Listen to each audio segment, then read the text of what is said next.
sadafta qalbaka ilaiha ma'ilan.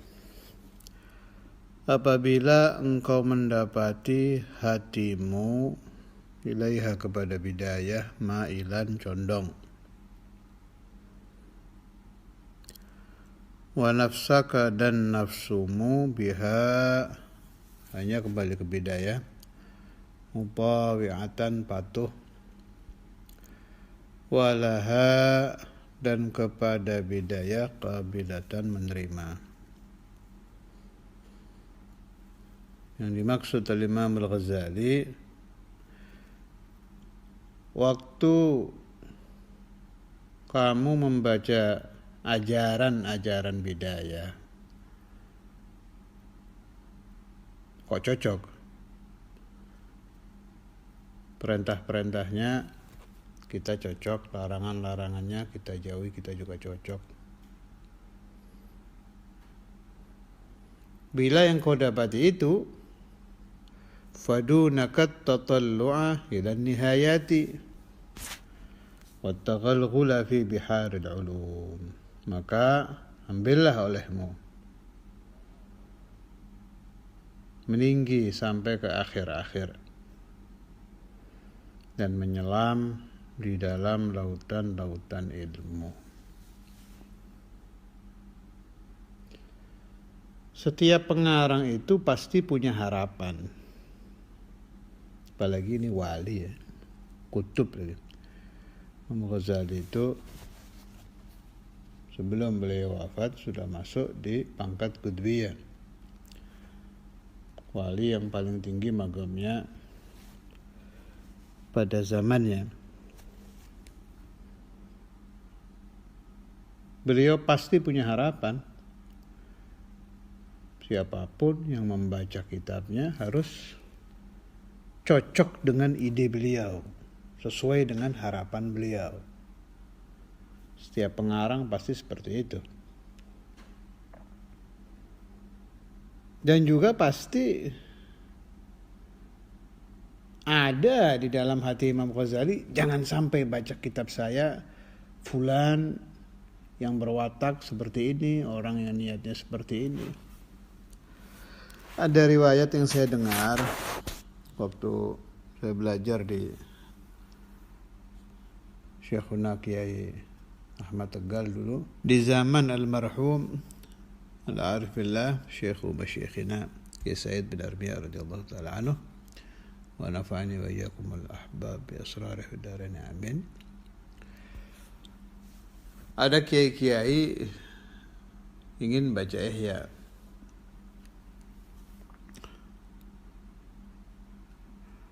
Datang ke Kiai Said.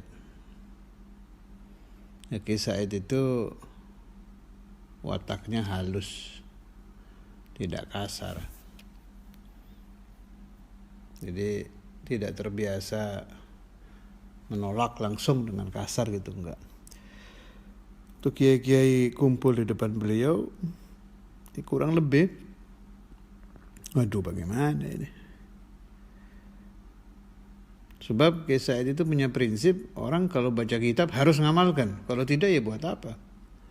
Malah diriwayatkan dari beliau radhiyallahu anhu, ada kata-kata mutiara beliau, man qara al-ihya wa lam yakun ihya fa huwa kadzdzabun sawa. Siapa-siapa yang baca Ihya tapi tidak menjadi Ihya, maka dia pendusta, yang betul-betul pendusta. Jadi beliau masuk ke kamarnya dalam keadaan pikiran kalut itu, dihadiri oleh Imam Al-Ghazali radhiyallahu ta'ala anhu. Kurang lebihnya Imam Ghazali berkata kepada beliau, tanyakan kepada mereka mau belajar Ihya itu mau mengamalkan atau bagaimana. Terus keluar Kiai Said, ya ikhlas gitu, apa adanya menyampaikan kepada kiai-kiai yang akan belajar. Tadi saya dihadiri Imam Ghazali, kata beliau, kalian ini belajar mau diamalkan apa tidak? Kaget itu kiai-kiai, sampai akhirnya tangisan semua, menangis. Masya Allah. radhiyallahu taala anhum. Imam Ghazalinya Masya Allah, Fisaidnya Masya Allah, Kiai dulunya juga Masya Allah. Tegar begitu langsung sadar. Jadi setiap Anda menemukan faidah di dalam satu kitab apapun, hantamkan ke hati. Ini faedah akan saya amalkan apa tidak? Kalau tidak, bahwa kadzabun sawa.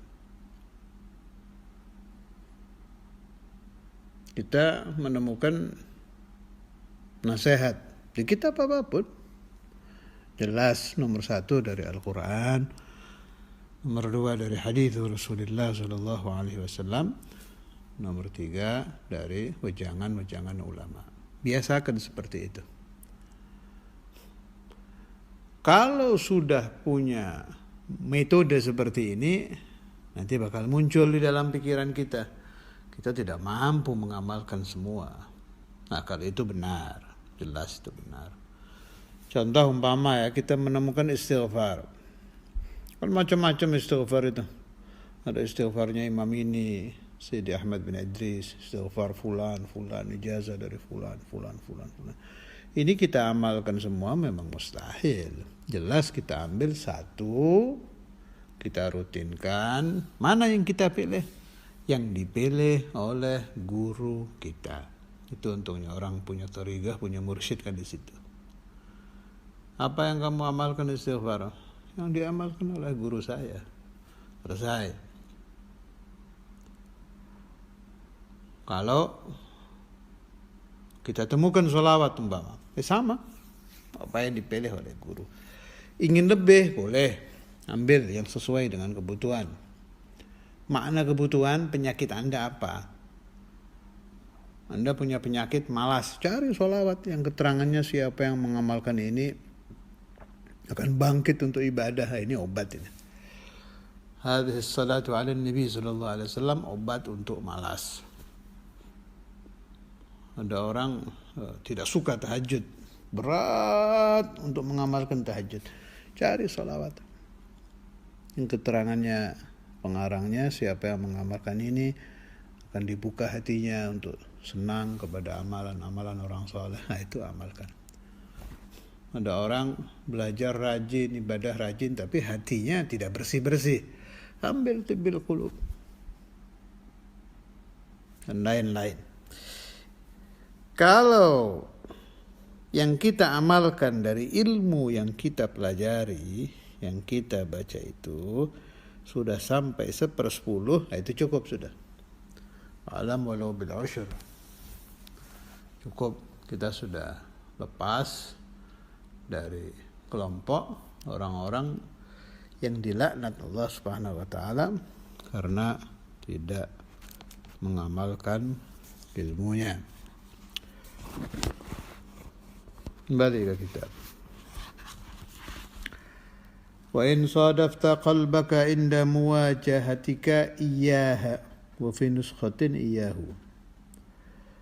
Apabila engkau dapati hatimu ketika pertemuanmu, kalau ha berarti ke bidayah, kalau hu ke hati. Ada 2 nuskhah. Yang mana aja dipakai boleh. Biha dengan bidayah musawwifan, nanti-nanti, bersaufa-saufa. Ba'den. Ini wataknya nafsu ini. Ketika dia membaca amalan-amalan yang agak berat, nanti aja kalau saya sudah umur 40, nanti saja kalau saya sudah pulang dari pesantren, nanti saja kalau saya sudah berkeluarga. Nah, ini kalau masalah sedekah, nanti saja kalau saya sudah kaya, nanti saja kalau saya sudah punya uang. Saufa. Itu watak nafsu yang didorong syaitan. Jadi supaya Anda pahami ya, pekerjaan syaitan itu mendorong. Pekerjaan nafsu itu condong kepada keburukan. Si nafsu pasti bertentangan dengan perintah Allah Subhanahu wa taala. Memang begitu modelnya. Makanya ada tarwib, ada riyadhah. ada penggodokan untuk merubah sifat nafsu yang selalu bertentangan dengan Tuhan supaya menjadi tunduk. Sifat nafsu yang saufa supaya cepat-cepat beribadah. Tapi nanti masalah cepat-cepat beribadah ada pembahasannya itu. Jadi ada cepat-cepat yang dari nafsu, cepat-cepat yang didorong syaitan, ada cepat-cepat yang dianjurkan agama. Itu juga perlu hati-hati masalah cepat-cepat ya. Jadi musawwifan ini, sofa ini watak nafsu. Nanti. Ya, yang betul bagaimana? Langsung. Biasakan. Ketemu hadis salatul duha, Anda belum istiqomah, kerjakan.